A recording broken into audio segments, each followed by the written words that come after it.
And the audio. So, Randy, we're gonna start the show here in just a second. Okay. Patrick is going to introduce the show and himself. I will introduce myself, and Sam will introduce himself, and then Patrick will introduce you and start the conversation. We'll talk about Avant Media and the Avant Music Festival and where it's going from the shorter festival to the full season thing, and some of the concerts that you've been doing recently and have coming up, and your piece in your project with Andy. Is there anything else in particular that you want to be sure to?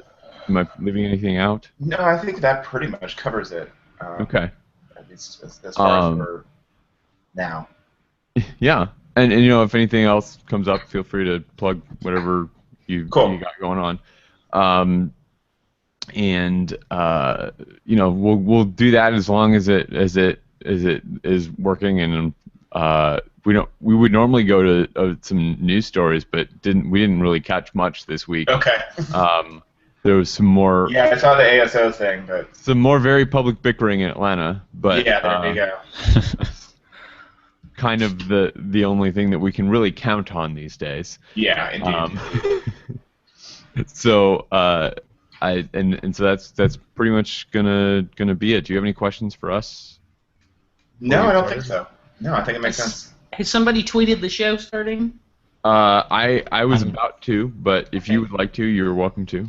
Well, I don't know. Since we've changed formats, I'm not exactly sure how to get a hold of the link that I need to put in there. It's the same as it always is. Okay, just use. You can send them directly to the YouTube video if you want, but it's there on that page too. Okay. And this is Randy Gibson. R Go Lightly is your that's YouTube, right. Yeah. Your Twitter handle. Okay. Yeah, that's right. Randy Go Lightly. Yep. I like that. Yeah. That's my middle name. Thank you. Sam, let me know when you're ready to start, and I'll hit the. I do need to watch Breakfast at Tiffany's sometime again soon. It's always worth watching.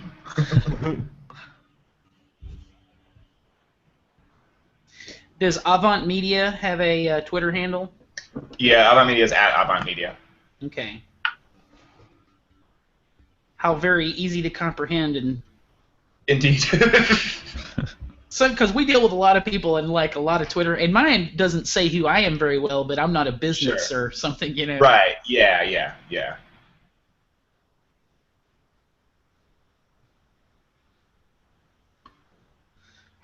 All right. Good to go, Sam?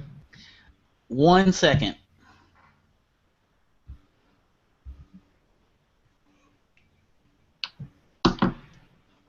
Yeah, I'm good. Go. Okay. You ready, Patrick? I'm second? You're second, Sam. Okay. Here we go.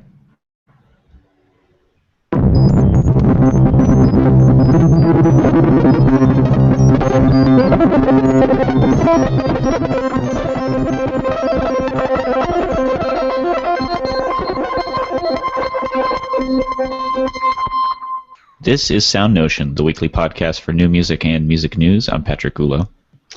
I'm Sam Merciers. And I'm David McDonald. And joining us this week is Brooklyn-based composer and performer Randy Gibson. He is the founder and artistic director of Avant Media, a collective and platform for presenting cross-discipline works. Avant Media has presented 5 festivals so far and recently launched a monthly series, Tangents, which I'm sure we're going to talk about a lot coming up. Randy, thanks for being on the show. Thanks for having me. It's nice to be here. I kind of gave it a little sentence here at the beginning, but could you maybe go into what exactly Avant Media is? Yeah, absolutely. So, a little over 10 years ago now, I started this company with a dance artist, choreographer, video dance maker named Anna Bear. And we had been collaborating together and really just wanted to find a way to continue collaborating and encouraging others to collaborate and create things from the ground up, basically, rather than, I've got this dance, here, can you write some music for it? And we started doing big productions like that. My piece Aqua Medora came out of that, and a few other large pieces came from that. And then in 2009, I did a performance at a venue here called Wild Project, and we just fell in love with it. It was amazing. And they primarily rent to theater groups, and so they had these 2 weeks free in February, and that was the first Avant Music Festival in 2010. Megan Schubert and I put together 5 nights of concerts of, our friends and people that were doing interesting stuff, and it's really grown since then to be an organization that's really focused on the people that create work and giving composers really completely free reign of the night of their work. Now with Tangents, we've added the sort of additional element of people that interpret work as being the primary focus. So during the Avant Music Festival, we really focus on the creators, and then during Tangents, it's the people that are creating work and the work that they really want to be performing rather than... So these are kind of like portrait concerts, I guess. You could look at them that way. We definitely have a focus on like large-scale work. So for example, in November, Eric Carlson and Chris Otto are going to be performing Michael Tesaro's Exchange, which is a 3-hour violin duet where the performers are hidden from view the entire time. For those just listening, there's a smirk on his face. I think it's fantastic. Yeah, we're still trying to figure out exactly how we're going to hide the performers properly, but it's an idea as a visual idea as well as a sonic idea. So we really try and focus on these large-scale, big idea pieces. So rather than, say, a concert with 10 different pieces by 10 different people, which you can get anywhere, really. That's the standard. Mm-hmm. We really want to sort of drill down into something specific. Yeah, it's amazing to me, like reading the website and about the kind of pieces that you guys try to focus on. Mm-hmm. It's the kind of thing where, as a composer, I like to do experimental stuff. Sure. And I think, well, if I wrote an hour and 15-minute long piece, the way I would get it performed is to raise money and contract the musicians myself, and then rent the hall myself, and then sell tickets myself, et cetera, sure. et cetera. Yeah. There's just I'm not against the move towards accessibility that we've seen with a lot of composers, but I feel like composers still need reign to make these big pieces that don't really fit the standard templates, especially in the way the economy is right now. Oh, absolutely, absolutely. Well, I'm coming as a composer that makes large-scale work that doesn't fit the general, standard model. I mean, that's how I started. This is the reason the company exists, is because I wanted to produce the kind of work that I make, and extending that to others has been really awesome. Yeah, I'm actually curious about how the collaborative process works, because in describing it on the main page, you say that you're very interested in cross-discipline collaborations, and I find that a very interesting place to be too. I wonder if you could describe the process, because in so many instances, the music is all done, everybody's rehearsed. All they do is they come along and they like shoehorn some lighting, or they shoehorn something or other onto it. I wonder if you could describe the collaborative process. Yeah, absolutely. I think collaboration has been something that has been central to my work for a long time. I took a class at the University of Colorado many, many, many years ago now that was an interdisciplinary performance class. And basically, anyone who wanted to from any part of the school could come and take the class. So we had like a mathematician, and we had theater people, and we had musicians, and all sorts of interesting different people. And basically the way the class worked was that they would just put us in groups and be like, here's 5 people, you guys make a piece, we'll show it in 3 weeks. And so coming from that, where it was like there was no impetus necessarily, it was like, let's figure out what we all want to do. And Anna and I met in that class and really just sort of honed that a little bit to this point where, rather than coming to the table with a completed piece or even a mostly completed piece, we try and come to the table with an idea and see how the different facets can inform each other. With Aqua Medora, for example, which was probably our longest running collaboration, we started it in 2004, I think. We started playing around with this idea of some sort of video with water, and that was really the extent of what we had. And as we began developing it, and she sent me visual ideas, and I sent her audio ideas, and we brought in a dancer to start working with us as well, Danny Bouchon. And everything just sort of evolved gradually to the point where, at the last performance of it in 2008, which is the one that's recorded, we had actually removed the live dance element, and it had become a 50-minute long piece with video and scent and all sorts of stuff like that. So it was really about letting the piece evolve its natural course, and I think the video wouldn't be what it was without the music, and the music wouldn't be what it was without the video. And those are the kind of collaborations that I'm most interested in. Yeah, me as well. Like, I've done projects where I am doing all of the sort of intermediate elements, and it has its own level of satisfaction, but haven't been able to get a really satisfying collaboration with other people where I feel like everybody was a part of the process from the beginning. Yeah. I work with a visual artist now as well, Oscar Enrico Scott, who does all the projections for my work now, which, if you look at some of the pictures of apparitions, you'll see all of these brightly colored forms, and they shift throughout the performance. But he's someone that I've been working with very closely for a long time, and we can just sort of discuss like the basic idea of what the visual element should be communicating, and it can come from that. We're working now on a new version, which I actually just got to download the first version of for the piece coming up with Andy Lee, that is a different color set, and we're experimenting with how it's going to be projected and how it can sort of interpret the ideas of the compositions. Cool. So you mentioned Andy Lee. We should give a shout out that Andy will be premiering a piece of yours. Andy is a friend of the show, and according to what we were reading this morning, Dave, what is it? He's a long distance runner, an endurance pianist, I think. Yes, I like it. He's got his work cut out for him with this piece. I think it said long duration pianist in the ad copy, but I think endurance pianist is a good one. Yeah. It makes me think of marathon runners. So I like it. When is that premiere coming up, Randy? So that is actually in less than a week. It's October 18th at the University of Colorado Atlas space.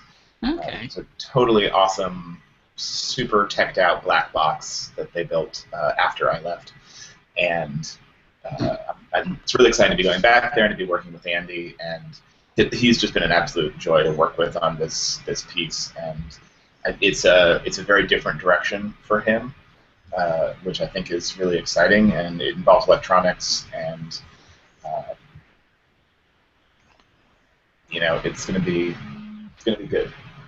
Yeah, it's Andy didn't strike me as a kind of guy that would be into electronics necessarily, so I'm anxious to see what this sounds like. I'm assuming, being in such a nice space, you're hoping to get a fine quality recording.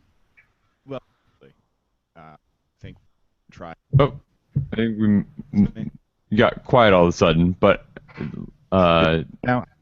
there you go. Now all of a sudden you just sound a whole lot better.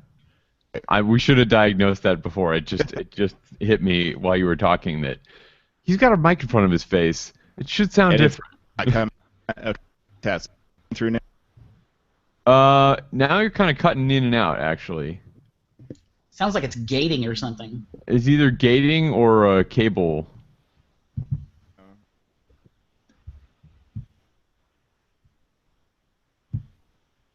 Well, I go together. It's jumping in and out.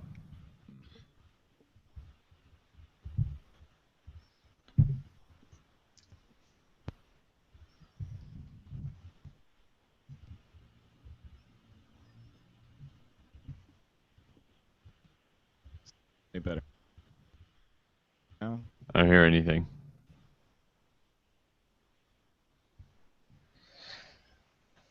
All right, I'm switching back to built-in. All right. That'll work. No big deal. We can hear Let's you. move that out of the way. We can hear and understand you. That's fine. All right, good. So one thing that I thought was kind of interesting when we were talking about the work that you were doing with these other artists and also this piece with Andy is that in both of them you're giving up a lot of your creative control to other people, or maybe not giving up is not the right word, but you're sharing it with a large group of people. Yeah. And it's something that I think a lot of composers are really interested in doing, and a lot of composers are really wary of doing. So I'm wondering if you can maybe comment on how you balance that. Absolutely. I mean, I think one of the things that I really think about is that I try to not write music for instruments. I try and write music for performers.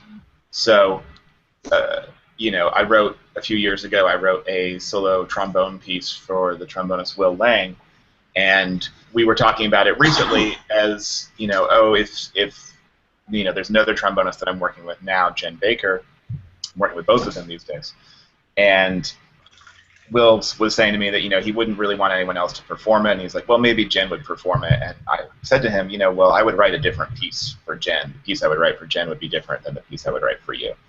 And I think that that's really, for me, what it comes down to is finding what works best for the performers that I'm working with, because I definitely ask a lot of my performers, and the work that I do is very distinctly not easy, and even though it might be only a few notes on the page or no notes on the page, it's very strenuous for very different reasons and very complicated. And so finding performers whose voice makes sense and whose direction makes sense within the work is really what is key to me, and everything I do is really improvised. And so finding those performers who make the most sense with that is utmost importance for me. So in this piece with Andy, where there's all this improvisation and you're focusing on such specific parameters in the piano, you said that it can be very difficult. Maybe this would be a better question to ask Andy. But what is the thing that is so difficult about that work for the piano? There's some physical things. The piece sort of alternates between melodic and drone-based playing, and so there's a section where Andy is droning on the four lowest Ds, and he's already been playing for an hour, and he's supposed to go for about another hour. No, he's already been playing for 2 hours, and he's supposed to go for another hour on this very loud, dense drone, and that's, just physically is very, very difficult. But then also it's a matter of, it's a piece that only has 8 notes, and it's 3 hours, 3.5 hours long.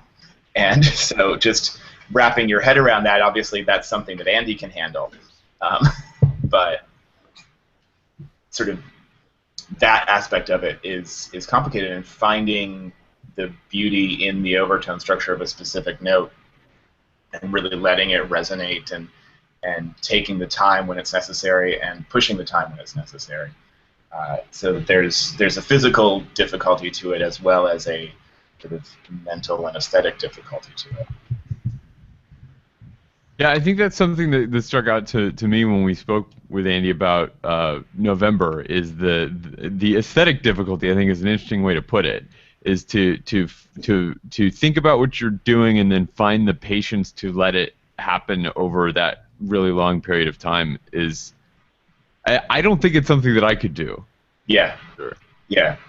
It can be difficult, and I don't perform.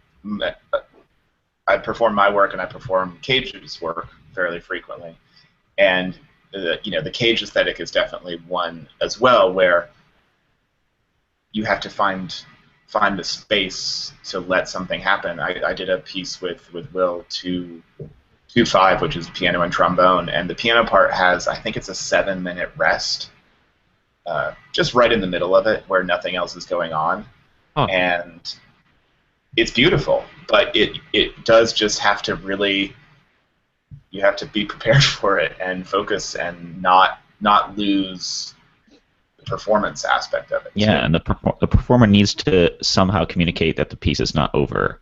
Right. Yeah. You know, like, because that automatically means, you know, clapping begins now. Right. But right. you can't do the little smile and look at the audience at that point. Yeah. No, indeed, you can't. Yeah. So we talked a little bit about the difference between the Avant Music Festival and Tangents, and maybe we should talk about this Tangents performance that you have coming up here in a couple of weeks in honor of Fred Hersch. Yeah. So maybe you could, for people who don't know who that is, such as me before I read about this concert, sure. Yeah. Explain a little bit about who this is. Absolutely, absolutely. Well, Fred is definitely was a misunderstood figure to history, I would say. He is most famous for having danced out of his apartment to his death in 1964. And this is the Woody Allen protege, right? Warhol. Oh, sorry, yes. The other yeah. Close. He was part of the Factory. He did a bunch of the haircut films, you know, and he was very much a part of that group, and very tragically died, you know, way too early. So he committed suicide by dancing out of his window. Well, it's unclear as to whether or not it was intentional. Okay. You know, there were definitely drugs involved. So, you know, because it was 1964. So, so my friend Jared Ford has been researching for a book to write about Fred, and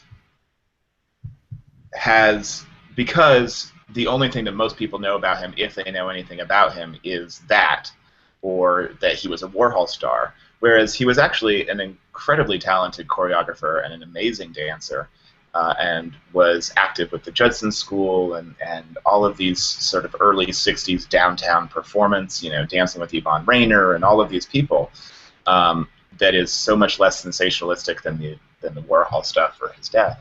And so that's really what we're trying to focus on, is over this week of events that Gerard has organized, which can be found, I think, at freddieherco.com, DDIE, which is the way that Fred spelled it and not the way that Warhol spells it,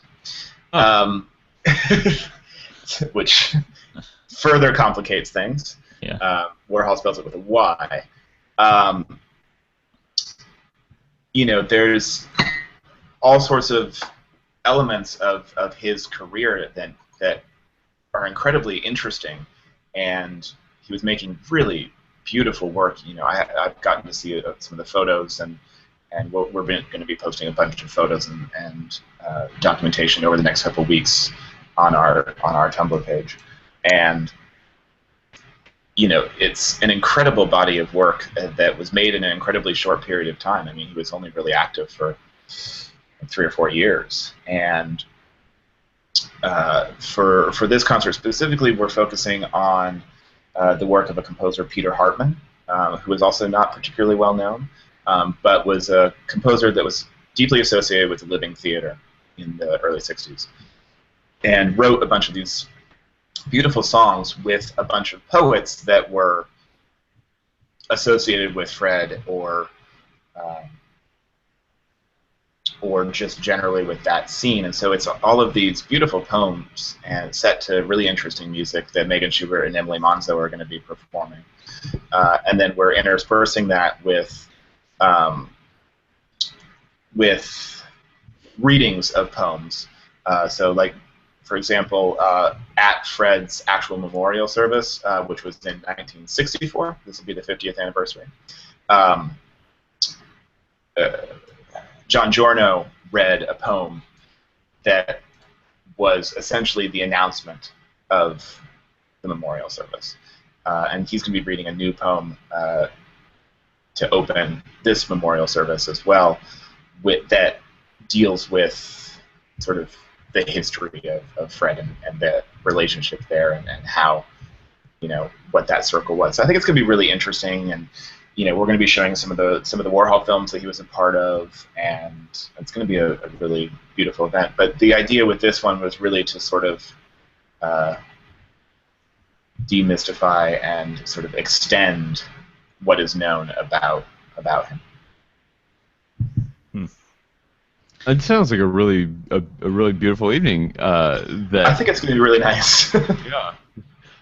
And so you've got in this performance is going to include the musical performance, the piano and the vocalist, but also dance and yes. And the other intermediate elements. Yeah. So this the dancer and choreographer and critic Gus Solomons Jr. is going to be performing a dance that was written by Jackson McLough, who is also a poet, and the dance itself was written for Fred Hersch. I don't have the text in front of me, but it's a text score for dance, and so Gus is going to be interpreting it at the end of our concert, and it's one of these things where it's with like the Fluxus text scores and stuff, they can be interpreted in any number of ways, and this has some historical relevance there. I think it's going to be a really beautiful sort of addition to it. This is, I think, an interesting juxtaposition to the because these were all works that were created independently of one another, that kind of curatorially you are combining into this new composition, as opposed to the approach, or maybe you don't see this as a different approach, but it strikes me as a different approach from what you were talking about earlier of creating this thing from the ground up, where you just start with these kind of separate ideas, of like a film about water moving or something like that, and everything is built around that. So do you see those as two different things? Oh, no, but I see this as a different approach for sure, and I think that's one of the things that we are focusing on with Tangents is sort of giving control of an evening to someone who is going to focus their vision in some way, and in this case it's Jared Ford, who's really put together this program from culling historical sources, and these Hartman songs have possibly never been performed. They were dug out of his archives, and so with Tangents it's about not the creator of work creating the evening, basically. And in this case, it's Jared. With some of the others, it's performers. With some, we've got composer performers things.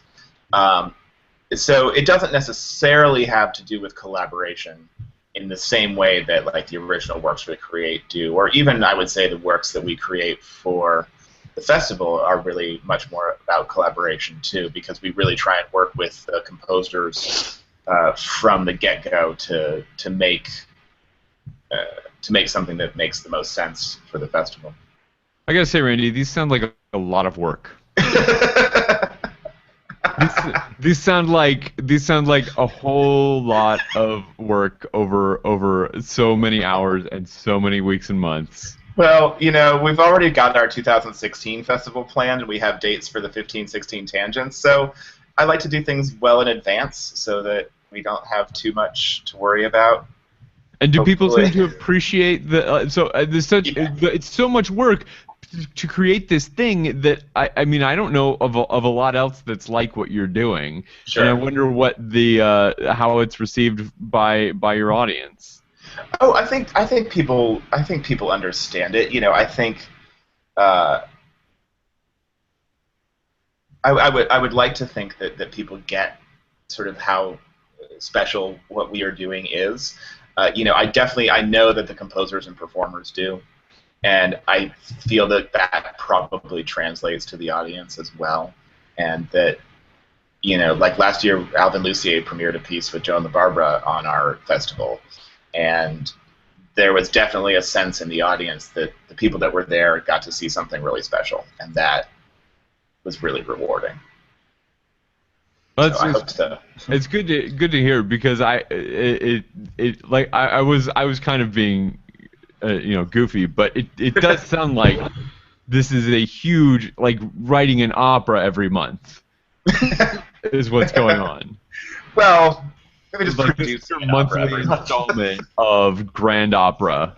Yeah, no, I mean, it's definitely, that's one of the things that I really think that we can do, and that I try and do, is bring this sort of large scale of production to a simple downtown space. It's our main performance space is a little 90-seat theater, and you don't have to sit on folding chairs in a hot room to have good, interesting music downtown, and that is kind of what we're doing. And I hope that comes across to people.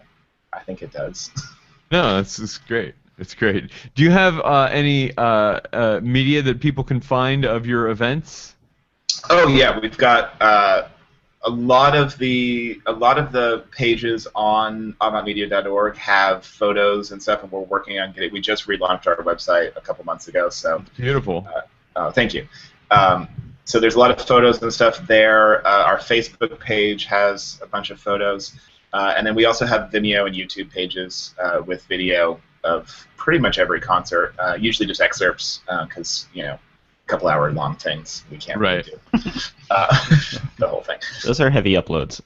They are, and yeah. So our Vimeo and YouTube pages definitely have the most in terms of stuff that you can actually watch and listen. So we will definitely have links to all of those things in our show notes at soundnotion.tv/SN for anybody that's interested. But there's some really amazing stuff there. Oh, thank you. I just noticed that you have Aria in your background. So. Sure. Back here, Aria, John Cage. Yeah. It's interesting to me that you're doing something that, whenever dealing with younger composers, it's like they have an idea of what they're going to do. They're going to write pieces, and they're going to generate these scores, and then they're going to get them published, and they're going to sell a bunch of those scores, and they're going to make money doing it that way, right? Is that what they think? Yeah. Well, amazingly, yes, that's what they think. Okay. That's what some of my students think. I can't speak for anybody else. And the thing is, more power to them if they make it. But absolutely, yeah. We all understand what that road is like. It's interesting to see a model that could perhaps be inspiring to students. That, at least, I don't think that your goal is to sell 10,000 copies of your trombone piece for whoever. No. More like the piece of art for this moment in this time for this person, and you have to figure out other ways to cultivate your life that don't involve thinking about selling lots of scores, which really is a more realistic way of going about it these days, I think. I think so. Well, I mean, it's something people have been doing it for a long time. If you look at the Theater of Eternal Music, or the Philip Glass Ensemble, or the Steve Reich Ensemble, these are people that just went out and did it themselves. And I think that there are people that are doing that now too, and I think that's such an important part of new music that I've been very public about my issues with the new music education system, and I think that side of it doesn't get taught. And there's a new music education system? Well, such as it is. I mean, I dropped out of university after 2 weeks, so I don't really know too much about it, although I'm going back to teach a master class at the university I dropped out of next week, so that's exciting. Success! Yes, I win. But, it's not quite student has become the master. I think I'm very excited about it. But, it's that, you deal with these. I have a friend of mine who's doing some production stuff right now for some composers that are, I guess they're grad students, and it's like, they don't really get that there's a real world, and that, stuff has to be figured out. It doesn't just exist. And that's something that I hope is being taught to some extent, or at least being shown, but I sort of doubt that it is. But, once you're not in school and you don't have that backbone, you have to figure out a way to just do it for yourself or find people that want to do it for you. And that can be tough, but if you can do it, then you don't have to compromise, you don't have to capitulate to what other people want, and that ultimately, I think, leads to something more profound. Yeah. Well, I mean, I wouldn't say that the panel has the biggest cross-section of experience, but we've got some cross-section of experience with a variety of schools and graduate programs. Sure, yeah. And they do not. Okay. At least no one that I've encountered teaches, I don't think, enough about the self-reliance of an independent artist, and right. It's really baking them, teaching them to try and bake themselves into the academic or pre-existing sort of concert mechanism, which, I think that's an universities. I think have been popping up with contemporary music degrees or specialization in contemporary music. I'm not entirely sure what the curriculum is like with those degrees. Let's I know get colleges and conservatories are starting to do that more. What's the school? Go ahead. No, go ahead. What's the school that Greg Sandow is working with, Dave? I forgot. He does a number of things. He does stuff at Juilliard, but I think he also has been working at that place in Chicago. Is it No, it starts with an R.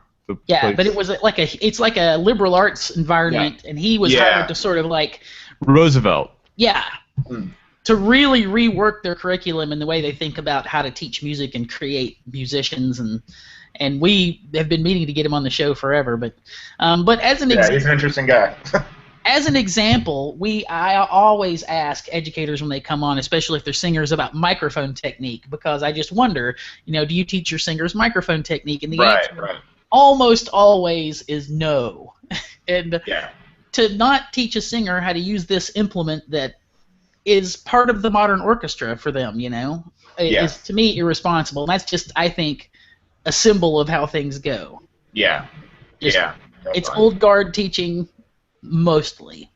Yeah. So it's good to see somebody who's out there doing it really old school style, like not even bothering with the university thing. Yeah. Well, it was very clear that it was not for me, and I don't think that was particularly surprising to anyone involved, including my parents.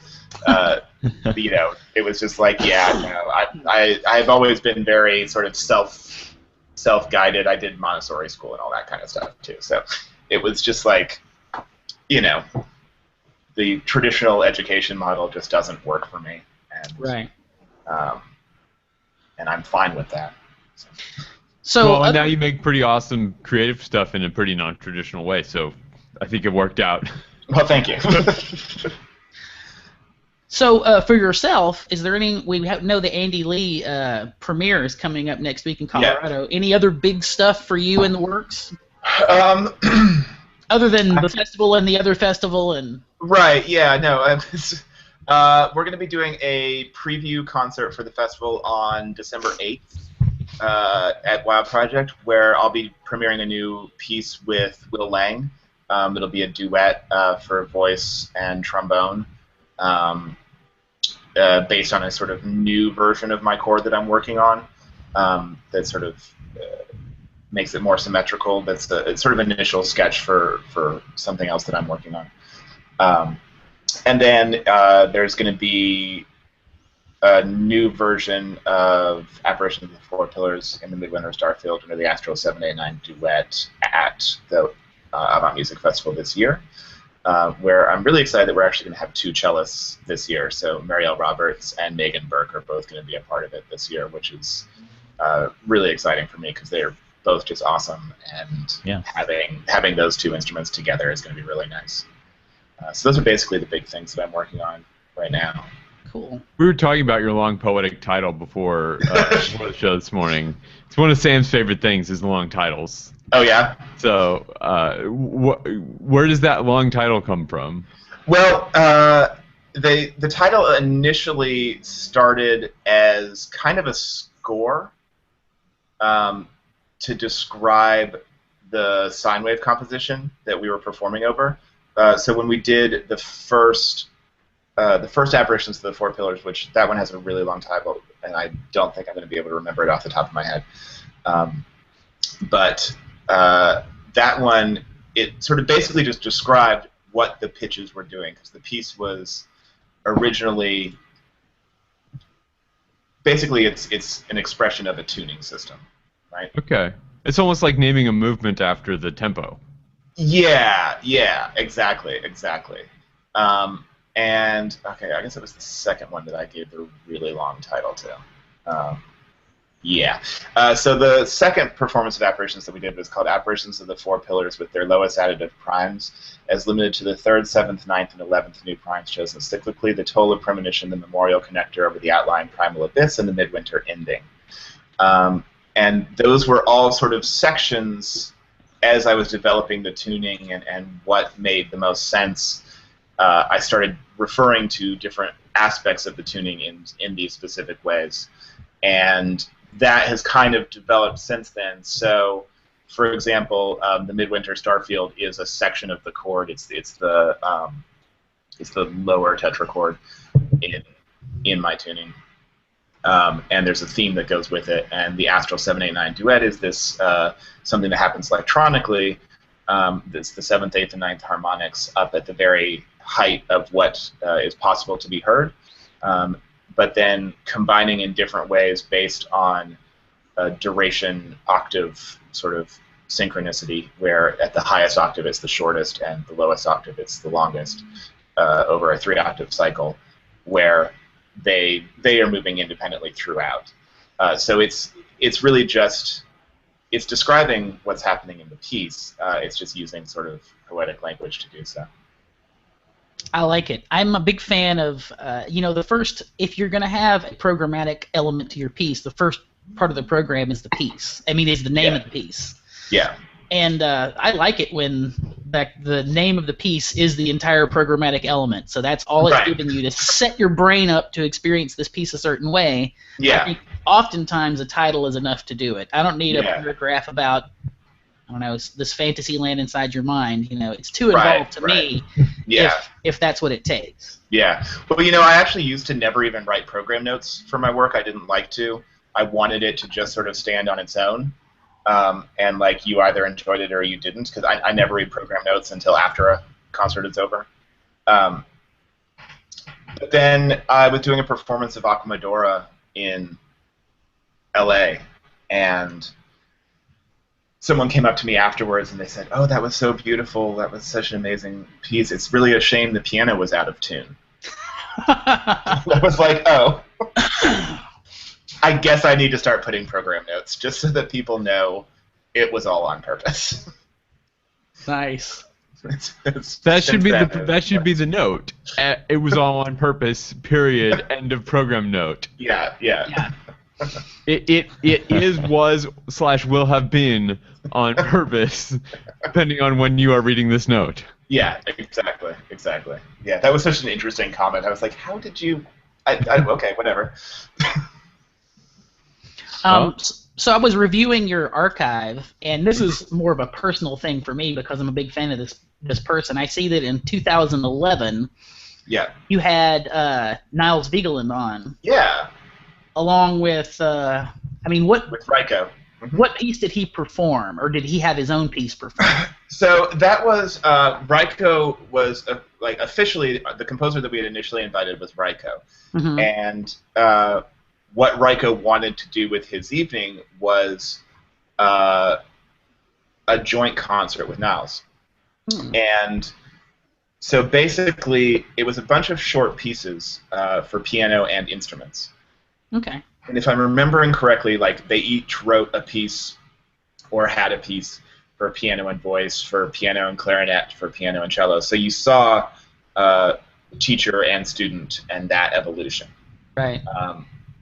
And so he did a number of pieces on that were really, really beautiful. It was a really nice evening.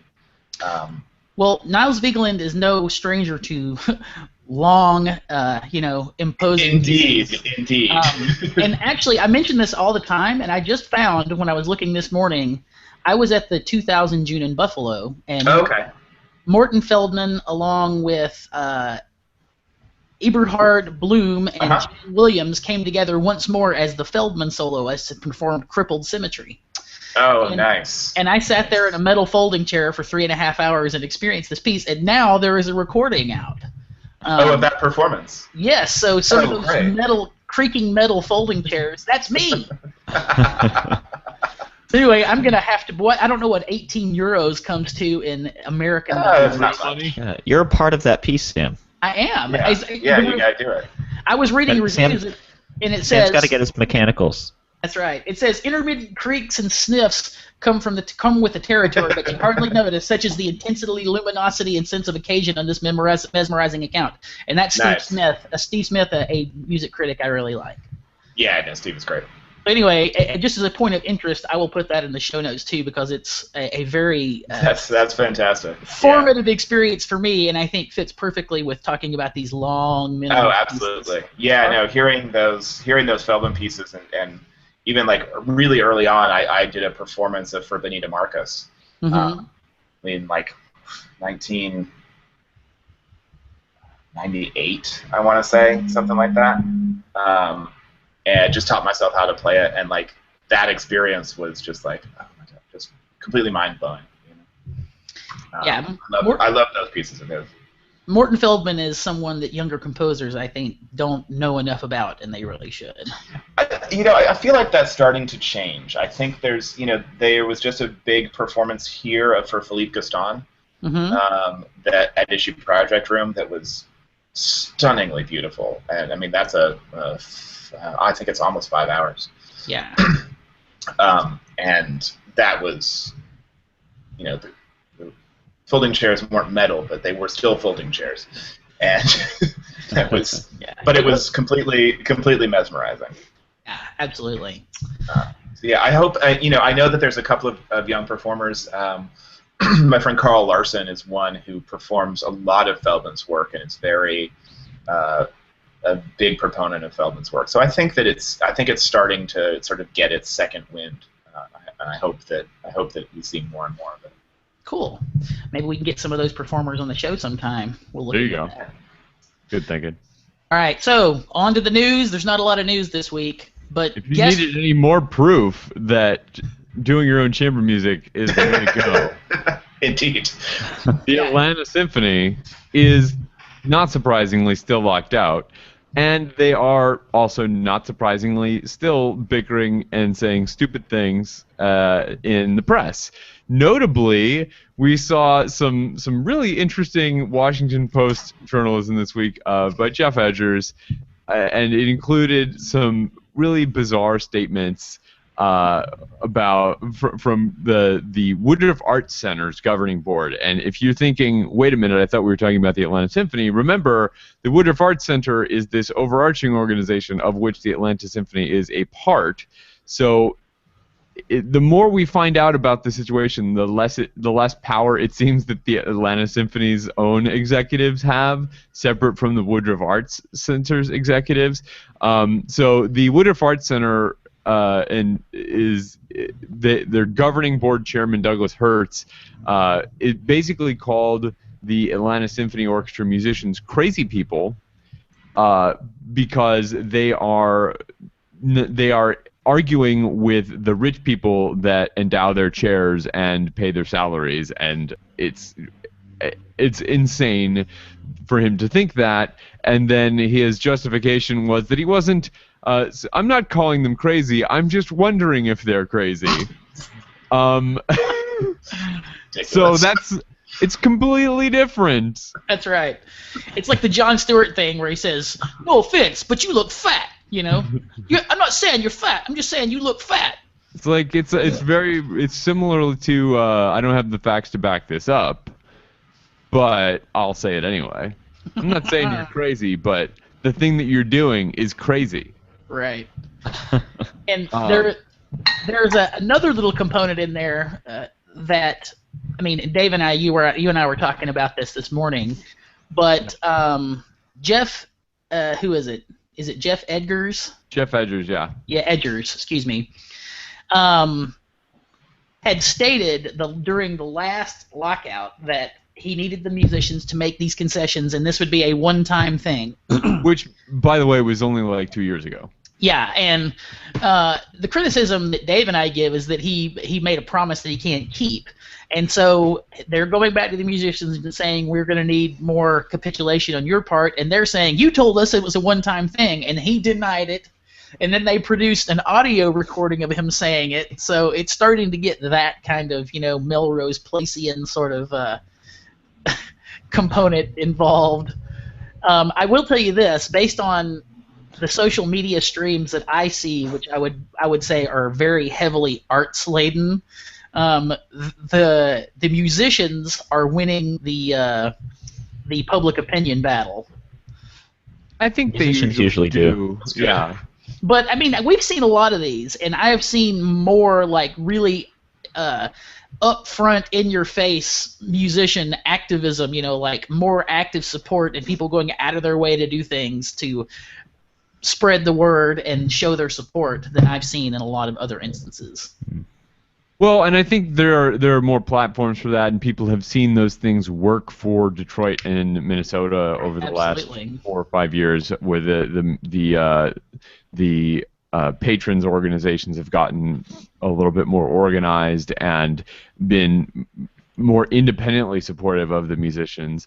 The musicians have been better at expressing themselves on their own, which is interesting because it's not something that musicians are doing normally, right? When everything is working, the musicians in the past have not had their own separate presence to speak to the patrons or speak to the musical community at large, aside from whatever platform is lent to them from the organization itself. And then when the strike or the lockout happens, then that platform is no longer open to them. And so they've had to kind of scramble to put together a website and social media and all these other things. And that's actually something that Drew McManus mentioned in a blog post a long time ago. I think actually in the aftermath of the Detroit Symphony lockout, it was that he thought there was something that musicians in orchestras should start doing before they get to these CBA negotiations, is having a website for themselves and building a relationship with their audience that is positive and exists when things are going well for them, to just so that it's not that they only set up these websites to argue in public. Right. Which I think is an interesting thing, and I don't know if there are any orchestras that are actually doing that, but like you said, Atlanta certainly is doing pretty well, at least in our circles. Yeah. So I would expect that. I don't know. Do you guys have any other thoughts on this? I don't know. There's not a lot to say. There's not a lot to say. I'm not super optimistic that they're going to play a note this season, based on the things that we've seen so far in September. Yeah. This is pretty bad. I think a lot of people didn't think the Met was going to play a note this season either, but I don't think anybody did. Anybody really think that? I thought they might miss a few performances. It certainly got done faster than I expected.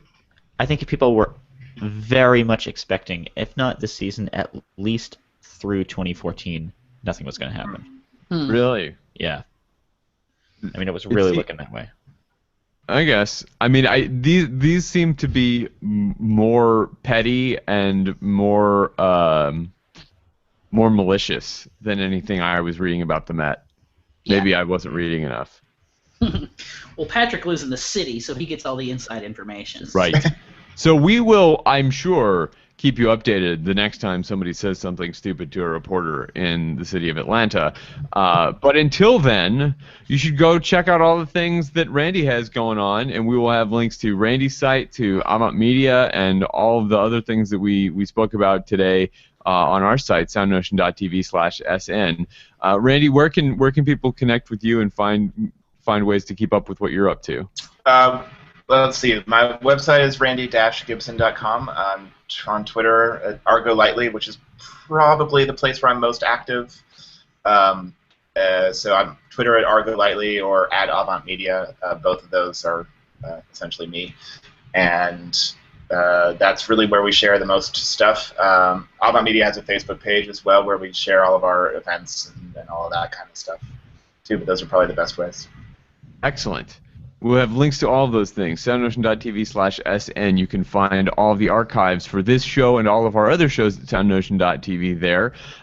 You can also connect with us on social media. If you'd like to continue these conversations, you can follow us at SoundNotion. I'm at Dave McDowell. Patrick is at Vox Shibuya.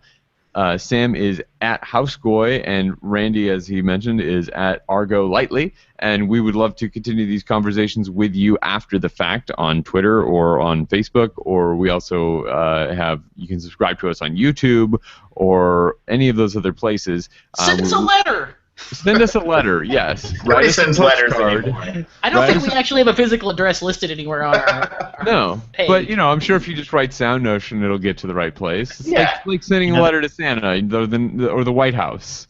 Yeah. Fun fact: a recent, not recent, Grawemeyer award-winning piece is called "The Lost Art of Letter Writing" by Brett Dean. Well, let's keep it lost because I don't need any more stuff in my apartment. So anyway, yes, write us a postcard and send it to @SoundNotion on Twitter. I'm sure we'll find it. Or better yet, just take a picture of your postcard and tweet it at us. There it is. See how I solved that problem? Yeah. 21st century. Done. I am solving problems here.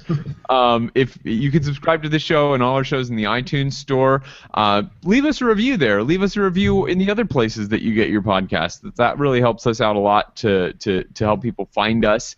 And if you'd like to support the show, you can do so by telling your friends about us, by using our Amazon affiliate search on our site, or by donating directly using the PayPal links on our site.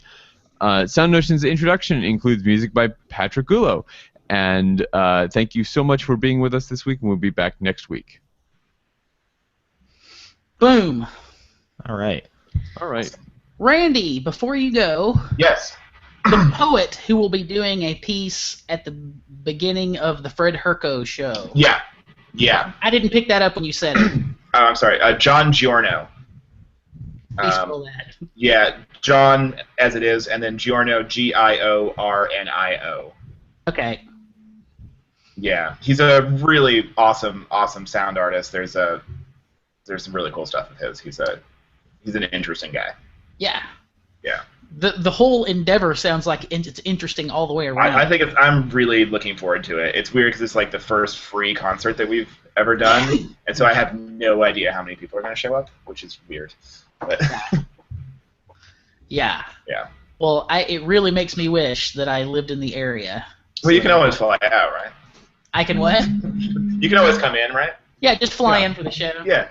Yeah. You got a big airport there in Florence, Alabama, right? Yeah. You got a lot of It's called the Huntsville Airport. It's quite a drive. It's on the very, very, very far edge of Florence. Oh, jeez. As in, it's not. Wait. How big is Florence? How far is edge to edge could it possibly be? I'm making a joke. I'm saying we don't have an airport. You have to go to Huntsville to go anywhere. Well, the Huntsville airport, I think, can take you to, like, Mars. Huntsville airport's pretty big.